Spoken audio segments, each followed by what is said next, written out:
Hi viewers, welcome to my channel. Saraswati నది పుష్కరాలు start అయ్యాయి కదండి.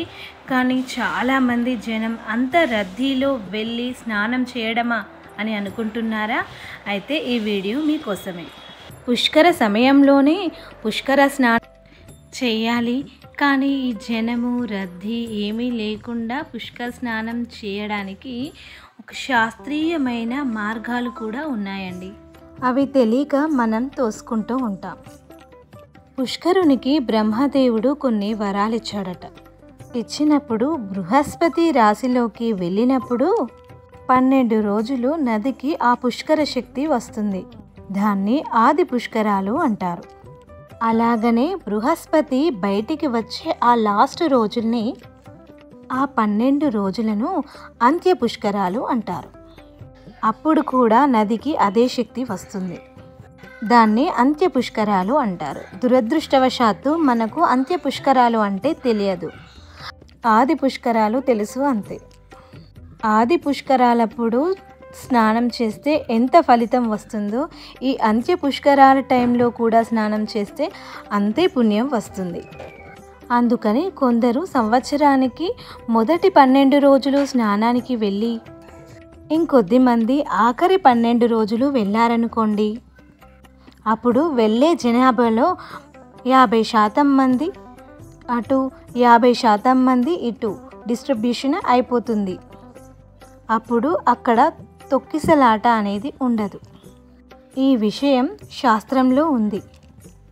ఇంకొకటి, రెండవది, ఇది సామాన్యంగా ఎవరికీ తెలియదు. బ్రహ్మగారు పుష్కరికి మరొక వరం కూడా ఇచ్చాడట. అదేంటంటే, ప్రతిరోజు మధ్యాహ్నం, సంవత్సర కాలం పాటు మధ్యాహ్నం 2 గంటలు ఆ పుష్కరుడు నదిని ఆవహించి ఉంటాడట ప్రతిరోజు. అందుకని ఆ సంవత్సరంలో నదీ ప్రవాహంలో మీరు ఎప్పుడైనా పుణ్యక్షేత్రానికి వెళ్ళి అక్కడ మధ్యాహ్నం స్నానం చేసినా, అప్పుడు పుష్కరాల్లో స్నానం చేస్తే ఎటువంటి ఫలితం పుణ్యం వస్తుందో అటువంటి ఫలితం పుణ్యం కూడా వస్తుంది అని పురాణంలో చెప్పారు.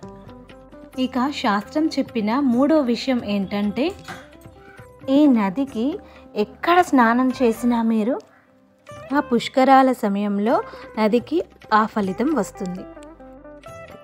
అంటే గంగోత్రి నుంచి మొదలుపెట్టి గంగా నది కొన్ని పాయలుగా విడిపోతుంది కదా.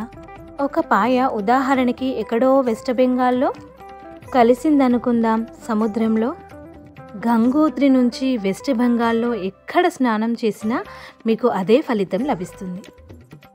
అలాంటప్పుడు వారణాసికే వెళ్ళాలి, నేను ప్రయాగకే వెళ్ళాలి అని ఎందుకు? ఎక్కడైనా ఒక పల్లెటూరుకి వెళ్ళి, జనాలు లేని చోటికి వెళ్ళి అక్కడ స్నానం చేసి వచ్చిన అదే ఫలితం లభిస్తుంది కదా. కానీ సాధారణంగా జనం అనుకునేది ఏంటంటే, ఇక తీర్థంతో పాటు క్షేత్రం కూడా ఉంటే అక్కడ శక్తి ఉంటుంది కదా అని అక్కడికి వెళ్ళి స్నానం చేద్దామంటారు. ఇలా అందరూ ఒకే దగ్గరికి వెళ్ళి స్నానం చేయడం వల్ల అక్కడ రద్దీ అనేది, తొక్కిసలాట అనేది ఏర్పడుతుంది. ఇక 4వది ముఖ్యమైన విషయం ఏంటంటే, పుష్కర స్నానం చేసినప్పుడు ఒక కుటుంబంలో ఒక్క మనిషి వెళితే చాలట. ఆ మనిషి సంకల్పం చెప్పుకొని స్నానం చేసి మళ్ళీ ఒడ్డు మీదికి వచ్చి తిరిగి మళ్ళీ సంకల్పం చెప్పుకొని తన భార్య పేరిటో భర్త పేరిటో సంకల్పం చెప్పుకొని స్నానం చేస్తే సరిపోతుంది. స్నానం చేసిన ప్రయోజనం వాళ్ళకి చేరుతుంది అని శాస్త్రవచనం చెబుతుంది.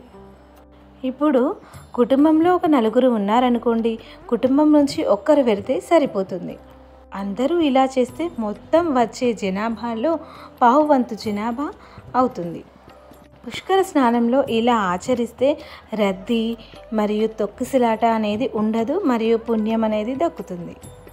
5వ విషయం, ముఖ్యంగా వృద్ధాప్యంలో ఉన్న వారు పుష్కర స్నానానికి చాలా ఇబ్బందులు అనేవి ఏర్పడుతుంటాయి.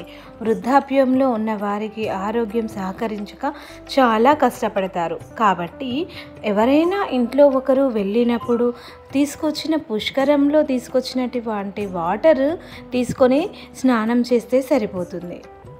శాస్త్రంలో ఎన్ని రకాల మార్గాలు ఉన్నాయండి. ఈ మార్గాలను మనం ఆచరిస్తే అసలు రద్దీ తొక్కిసలాట అనేది ఏమీ ఉండదు. మంచిగా స్నానం ఆచరించి పుణ్యం అనేది దక్కుతుంది. Thank you for watching.